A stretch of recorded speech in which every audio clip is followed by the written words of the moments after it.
Hola, chicas. I'm here with iconic radio personality and best-selling author of My Voice, Angie Martinez. Hi. Hi, thank you for being here with I'm us. thrilled to be here. First, out of everything, what made you want to write a memoir? Oh man, I've had a great career. I got to a point where I was making some changes in my career, big ones. And I feel like people who have listened to my show for all these years were so supportive, and they connected with my journey so much that I wanted to tell two things. I wanted to tell more about my story and some of the lessons I learned, but then also I wanted to document a time in the culture that I was fortunate enough to come up in. You know, I think there's a lot of things, especially within hip hop, that were happening when I was starting and getting my career going, that I was privileged to be a part of. And you spoke about a lot of personal things in that book. You think so? Yes. I mean, it's a memoir. You have to kind of do that. That comes with the territory. So what was the hardest thing that you felt that you spoke about? Honestly, nothing was hard. Once you kind of make the decision that, okay, I'm going to share my story and I'm going to share it for a reason. I'm going to share it because I think that there's something to be taken away from some of the lessons I've learned. Once you kind of just do that, and then once you make the decision, then you got to just do it. It's like jumping in the pool. You can't like get in the pool a little bit. Like you have to just tell your story or don't.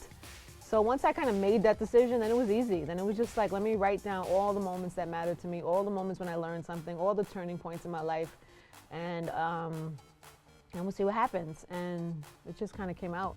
Yeah. So you mentioned the Puerto Rican Day Parade several times in your book. Multiple times. Multiple times. Yes, because I love that parade. How important is it for you to be connecting with your culture?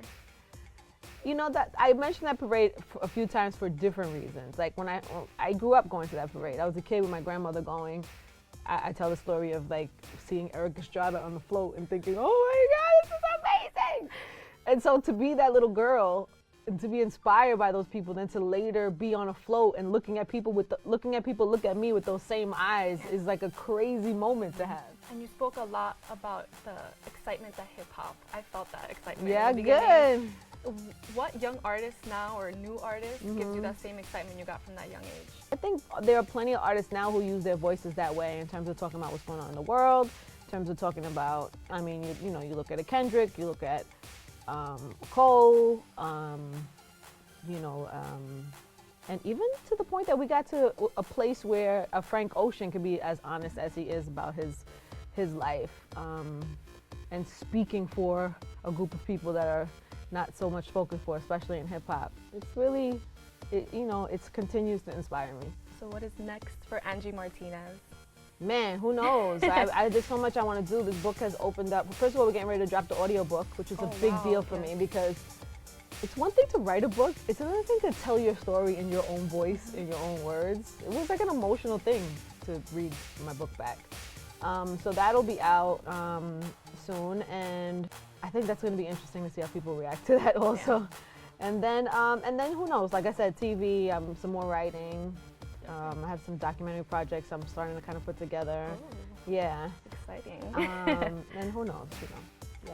Well, thank you, Angie. Thank you. So It was nice much. to meet you. Yes, of course. Thank you for being here, and thank you for watching, guys. Be sure to pick up My Voice by Angie. Yeah.